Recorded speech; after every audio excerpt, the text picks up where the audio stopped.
हरे राम हरे Krishna mission के स्थापक स्वामी प्रभुपाद थे। भगवान श्रील प्रभुपाद का जन्म 1 सितंबर 1896 को हुआ था। उनका असली नाम अभय चरण था। उनका जन्म स्थान कोलकाता, भारत था। उनके पिता का नाम गौर मोहन डे और माता का नाम रजनी देवी डे था। उनका जन्म कटहल के पेड़ के नीचे हुआ था, जो आज भी मौजूद है। प्रभुपाद के पिता कृष्ण के शुद्ध भक्त थे।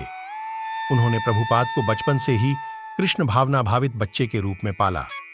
प्रभुपाद ने कृष्ण चेतना के हर पहलू के बारे में विस्तृत निर्देश दिए। स्वामी प्रभुपाद के 4 भाई थे। उनके भाइयों के नाम थे आनंद बिहारी, रातिन वासु और माधव मोहन। स्वामी प्रभुपाद की 3 बहनें थीं। उनके नाम थे प्रतिमा देवी, तरुणिमा देवी और भगवती देवी।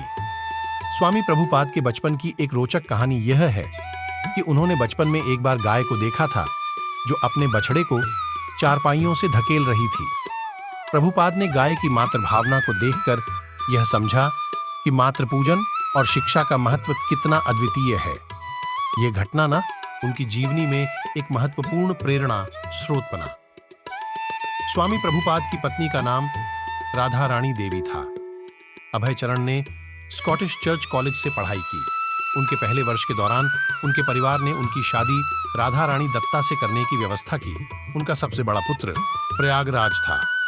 प्रयागराज मानसिक रूप से परेशान हो गया और लगभग 30 वर्ष की आयु में कलकत्ता की सड़कों पर उसकी मृत्यु हो गई। उनकी बेटी सुलक्ष्मणा थी। उन्होंने एक साधारण जीवन जिया, शादी की, उनके कुछ बच्चे हुए और कलकत्ता में ही रहीं।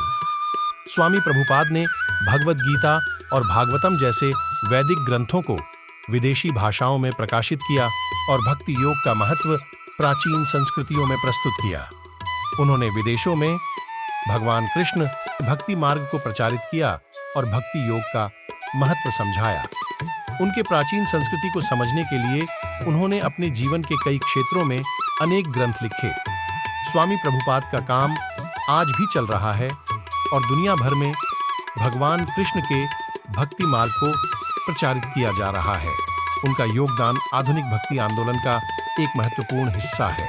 ठाकुर सरस्वती ने उन्हें अंग्रेजी भाषा के माध्यम से वैदिक ज्ञान का प्रसार करने के लिए प्रेरित किया।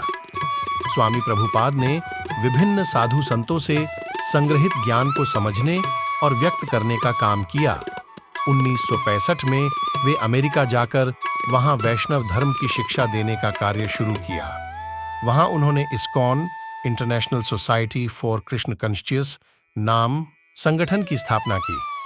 उन्होंने भगवद गीता और भगवत पुराण के सिद्धांतों का उपदेश करते हुए भक्ति योग के माध्यम से लोगों को भगवान के प्रेम के माध्यम से उत्तरोत्तर आत्मसमर्पण करने की प्रेरणा दी।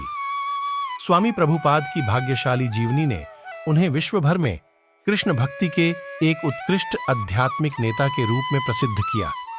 उन्होंने 1972 में टेक्सास के डैलस में गुरुकुल की स्थापना की। प्रभुपाद ने 1966 से 1977 तक विश्व भर का 14 बार भ्रमण किया। उन्होंने कई विद्वानों से कृष्ण भक्ति के विषय में वार्तालाप किया। उन्होंने सिखाया कि भगवान कृष्ण भगवान के सर्वोच्च व्यक्तित्व हैं और अन्य सभी जीव उनके अंश हैं। उन्होंने 108 से अधिक मंदिरों की स्थापना की।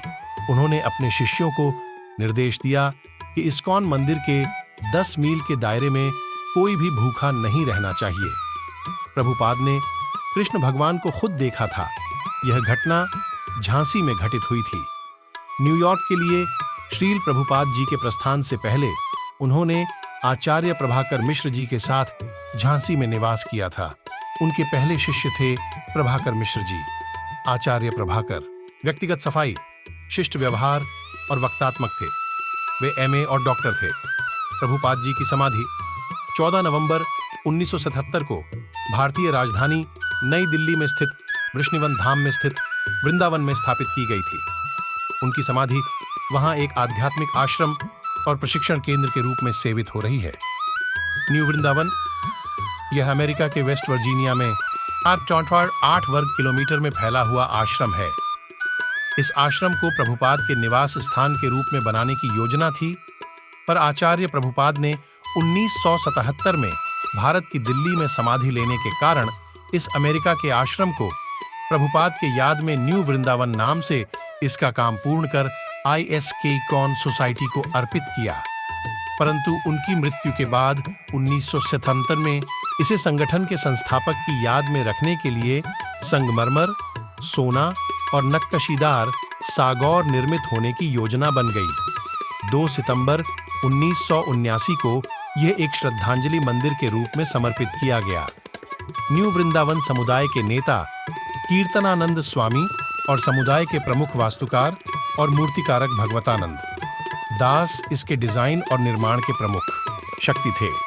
इसकी रचना में लगभग $6 लाख की सामग्री का खर्च हुआ और श्रद्धालुओं ने श्रम योगदान किया। अवेतन कामकर्ता अक्सर प्रशिक्षित नहीं थे और वे काम करते करते सीखते गए। कीर्तनानंद ने व्याख्या की, शुरुआत में हमें ब्लॉक रखने का तकनीक भी नहीं थी। हमारी कृष्ण चेतना बढ़ी, हमारे निर्माण कौशल बढ़े, तब हमारी रचनात्मकता बढ़ी और परियोजना की व्यापन बढ़ गई। गुरु प्रभुपाद के समाधि होने के पूर्व ही इस्कॉन ने करीब 108 इस्कॉन मंदिर गुरुकुल विश्रामालय बना दिए थे। उनके समाधि के उपरांत भी कई नामचीन मंदिरों को बनाया गया, जैसे कि मायानगर पश्चिम बंगाल की एक बड़ी सुंदर बनावट वाली मंदिर। यह हम कुछ इस्कॉन मंदिर के चित्र आपको प्रस्तुत कर रहे हैं।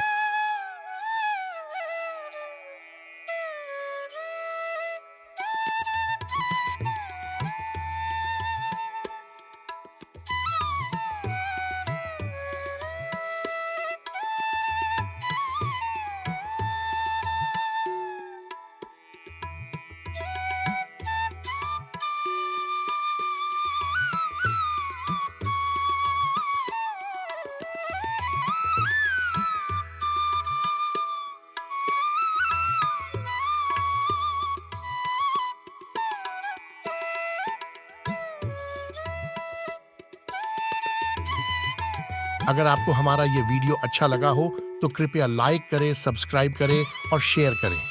घंटे के बटन को दबाने से आपको हमारा अगला वीडियो भेजने में हमें सहायता मिलेगी। आपका दिन शुभ हो। धन्यवाद।